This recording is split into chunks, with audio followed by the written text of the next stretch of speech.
Since Monday, some of the best schoolboy rugby league players in the state have been competing for the much sought-after places in the combined high schools representative rugby league teams. By tomorrow, selectors will have picked a New South Wales CHS 15 years division team and an open team. The 4 squads involved in the trials have represented the northern, southern and western regions of the state, as well as the Sydney metropolitan area. New South Wales CHS 15 years team, when selected, will play matches against Queensland, as well as competing in the Australian Carnival being held in Sydney. The open side will travel to Western Australia to play in this year's Australian Championships.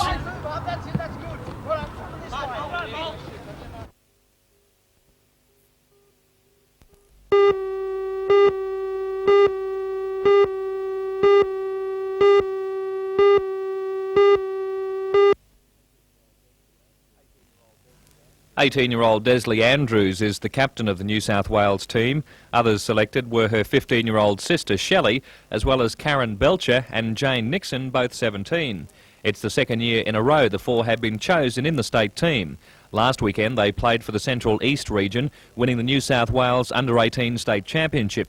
In their 5 matches, they finished undefeated, not conceding a goal. The New South Wales Under-18 team are confident of retaining the Australian title they won last year, which was also captained by Desley Andrews. Pretty confident, I think, the whole team. 4 of the team are from Newcastle. Is the standard of play here very, very good? Yeah, it is actually, like, from juniors to seniors, it's really strong, you know. Do you find the conditions playing on the AstroTurf in Sydney bring the best out in you and the Newcastle girls? Yeah, heaps. What's so good about that compared to here? It's just a flatter surface and ball runs smooth, got heaps of control and everything. Other Newcastle girls, Tracy Giblett and Kim York, have been named as shadow reserves for the New South Wales Under-18 team. The National Championships will be held in Sydney early next month.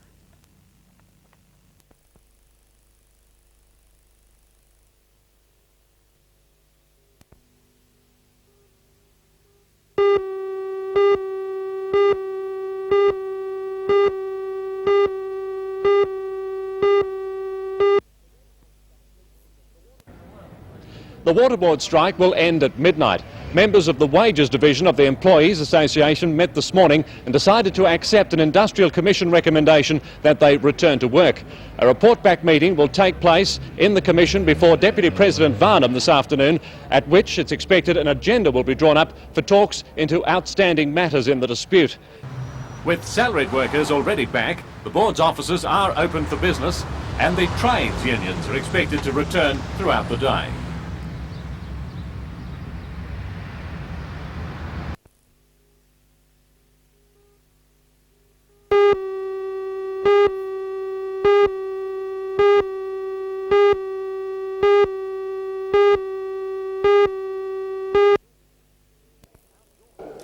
The outdoor staff, whose walkout on Sunday night over unsatisfactory staff reorganisation got the strike moving, met to consider an Industrial Commission recommendation.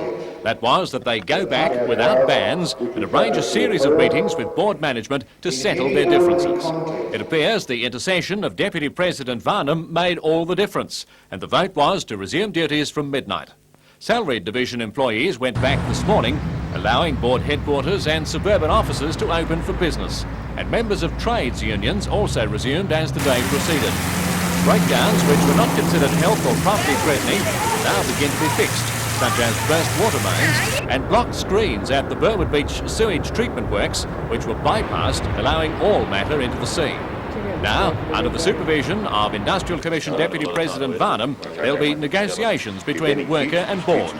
Barry Tobin represents the 600 Wages Division workers. Well, there has been a program set up, Ray, that we are to meet next Tuesday on the initial agenda items, again next Friday, and then from then on each Tuesday and Thursday of the subsequent weeks. And report back to the Commission? And report back to the Commission in the middle of July on the outcome. Well, you went on strike last weekend because... The major difference now is that the employees have a guarantee of negotiation on staff reorganisation, which they say they didn't have before. For the board, it's a lesson in just how quickly people are willing to accept change.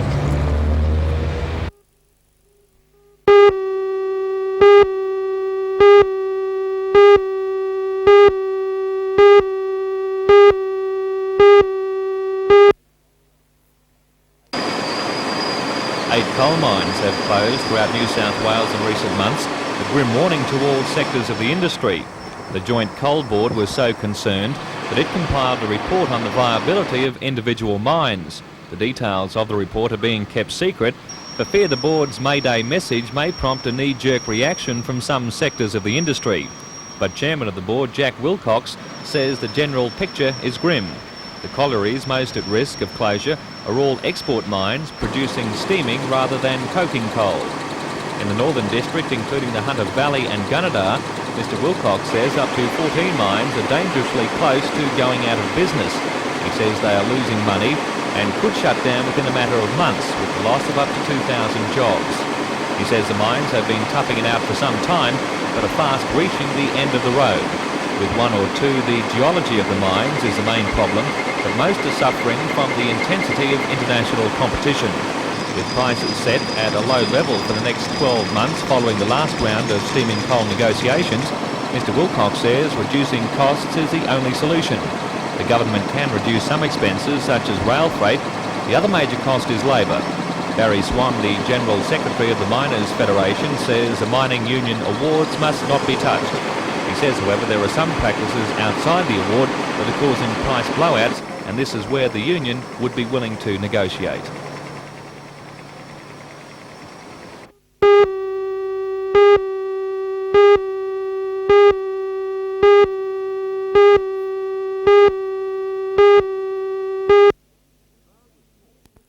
The crowd was small, This and was this was the only literally the only Union Union Jack Jack in the to be city. seen in But then Montreal has Montreal. lost the habit of royal visits, since to be the focus of anti-monarchy demonstrations. The Queen Mother was welcomed into Now the city all that has nonetheless. changed. Crowds Last were time she enormous. was The there whole was city turned out to 48 greet years the King ago, and Queen, when she and that now visited with familiar her wave husband, was the King. already And perfected. she The says trip, her love she for the referred to the country 39 hasn't visit, changed using with words the passing identical to her years. last Canadian. In those far-off days, I lost my heart to Canada and Canadians. And I assure you that my sentiments have not changed with the passage of time. Meanwhile, her grandson and his wife joined some of Britain's top pop stars for a charity concert in London. The concert was to raise money for the Prince of Wales Trust, which last year collected $2 million. Princess Diana was wearing a Sgt. Pepper-style coat with gold braid, which no doubt struck a chord with former Beatles Ringo Starr and George Harrison. And that's the news tonight from Alistair and me. Good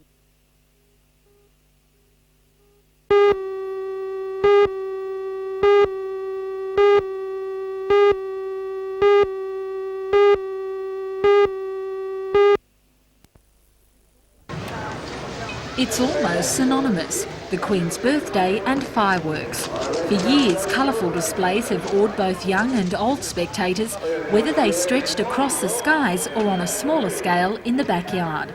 Every year around June, retail stores have increased profits from the sale of crackers. This year, however, the shelves were bare. Many children and adults have been maimed by the misuse of crackers, but now regulations to the Dangerous Goods Act are being enforced. Which restricts the purchase and use of fireworks. People over above the age of 18 will have to have a permit to obtain and to use fireworks. After Monday, it will be illegal for retail shopkeepers to sell fireworks. From then on, only selected groups will be eligible for a permit. Members of clubs or Apex units, that type of people, will be able to apply for a permit to put on a fireworks display. Is this a plan to phase out fireworks for the public? I believe it is, to combat the injuries that have been caused over the years.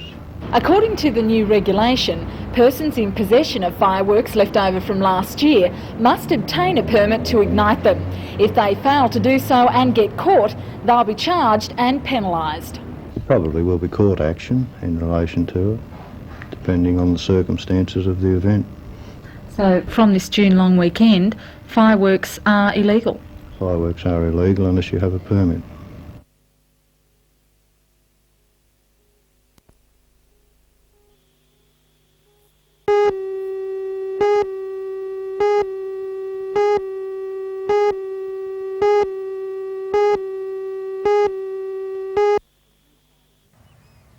Three fire units rushed to 16 Bull Street, Maitland, after they were alerted just before 5 o'clock yesterday morning. The 3-bedroom weatherboard cottage was gutted. Most of the personal belongings and household items were destroyed.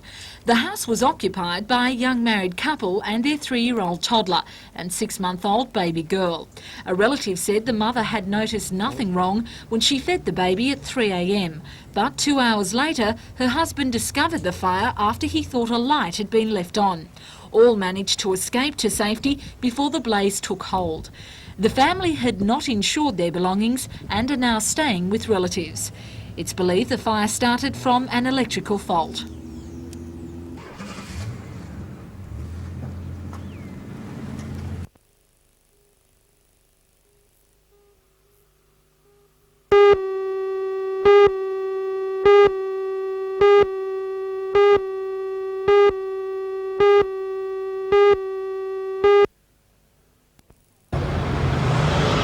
An army bomb disposal expert flown in from Sydney surveyed the situation yesterday, but decided it was too risky to enter. It's very difficult at this stage to say anything, but certainly on the indications that the police, the evidence the police have picked up, we've got to look at it reasonably seriously. Police have kept a vigil outside the Hamilton house since Saturday, making sure no one enters. Although the view from the windows showed no sign of explosive devices, the army expert did not give the all clear, saying the house may in fact be booby-trapped. Arriving home from a long weekend camping trip, neighbours who live in the other section of the semi-detached dwelling have been advised not to stay in their premises. Today, a team of army bomb specialists from Townsville and Moorebank will be flown in to continue operations. The house is the residence of a man who burst into the nurses' premises at Hunter Hospital on Saturday, armed with a hand grenade that failed to explode.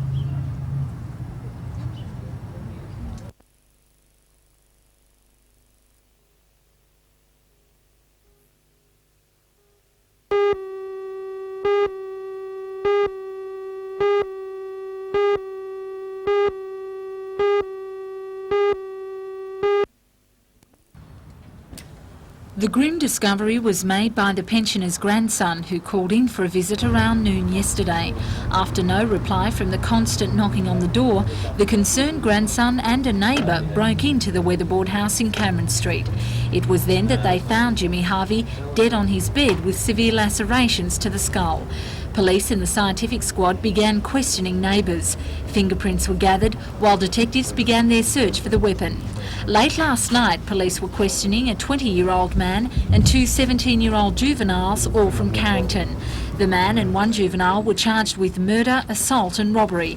The other juvenile was charged with break and enter with intent. Today, the man will appear before Newcastle Court at 10 a.m, while the juveniles will both appear at Warramai Children's Court later this morning.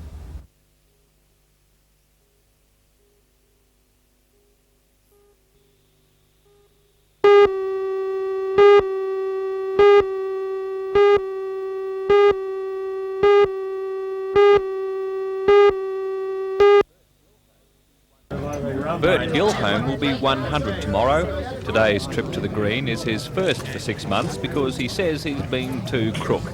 Today's play was to raise money for the Mount Providence Aged Persons Hostel where Bert lives. At 99, you can't expect to be in absolute tip-top health, and Bert's no different.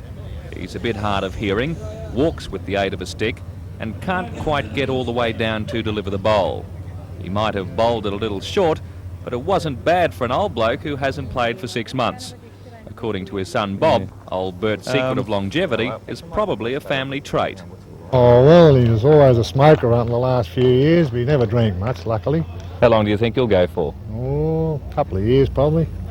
He comes from a family of... a big family of long livers. I think the youngest one was 70-odd when he died, but they all lived up around their 90s, his brothers and his sisters.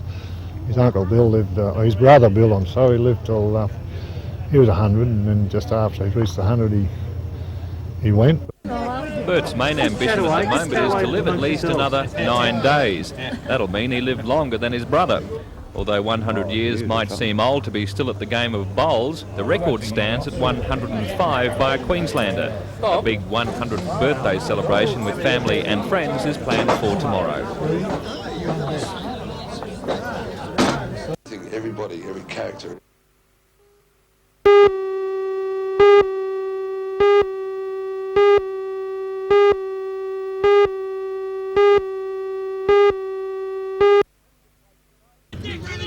Premiers Lakes United proved to be back on track with a win over West today.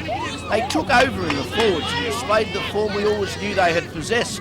And it featured a strong game from a number of players, including Mike McKiernan, who must be getting closer to a Knights contract by the week. One that is signed for next year's Winfield Cup football is country halfback Steve Waters, and he showed his attacking flair again today.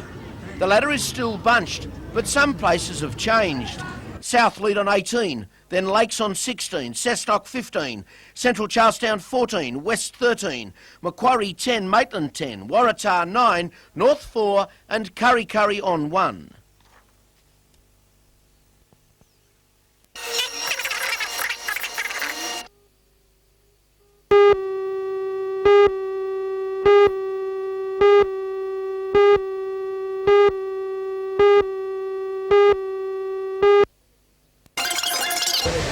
HMAS Shoalwater is the second mine hunter to be built for the Australian Navy. This week, the finishing touches are being made in preparation for its weekend launch. Defence Minister Kim Beazley will be at the official ceremony, arriving by VIP jet that same afternoon. But the fiberglass division is fast running out of work. It secured a small section of the Tangara project and has an order to build a small boat for the Department of Transport. But without a firm order for a third mine hunter, the specialist workforce which has been assembled could be without jobs.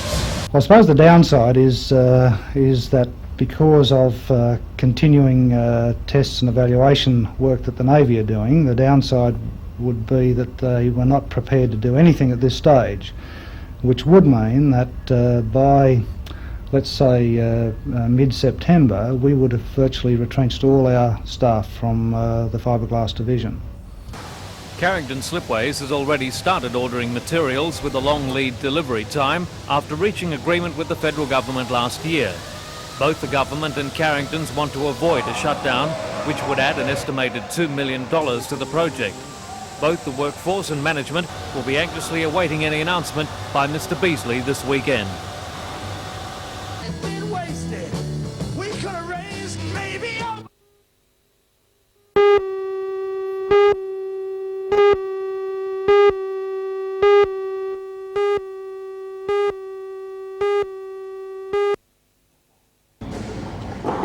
Cessnock won 2 rubbers to 1 to Charlestown skipper Bob Pratt, a rated player for many, many years now, the only player stopping a clean sweep by the Coalfields club.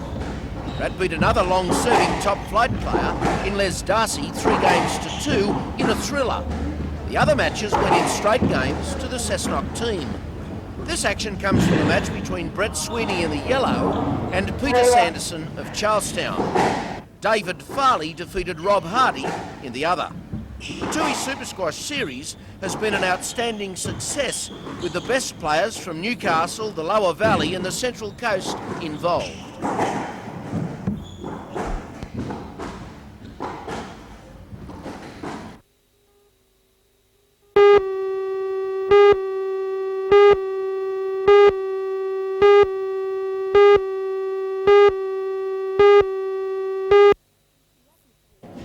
The atmosphere at the conference is one of solidarity. After a disastrous 6 months marked by infighting between the Joe faction and Sinclair supporters, it's a chance to present a cohesive front in the lead up to the election. Stuart McDonald, the federal president of the party, said Ian Sinclair had handled the crisis with dignity and restraint. He called on all branches to unite and support the federal party, warning that any further disunity would be disastrous. Delegates passed one motion clearly indicating their support for the coalition and Ian Sinclair as leader. They endorsed the system of determining the party's parliamentary leadership within the ranks of the parliamentary party. And they knocked back a call to fill National Party candidates in Liberal seats and vice versa, with the two parties exchanging preferences. Mr McDonald said Ian Sinclair should emerge Deputy Prime Minister of a coalition government after July the 11th, but the policies the Nationals hope will attract enough votes to make this possible have not yet been revealed. Tomorrow, Ian Sinclair will address the state conference to formally launch the Nationals campaign for next month's poll.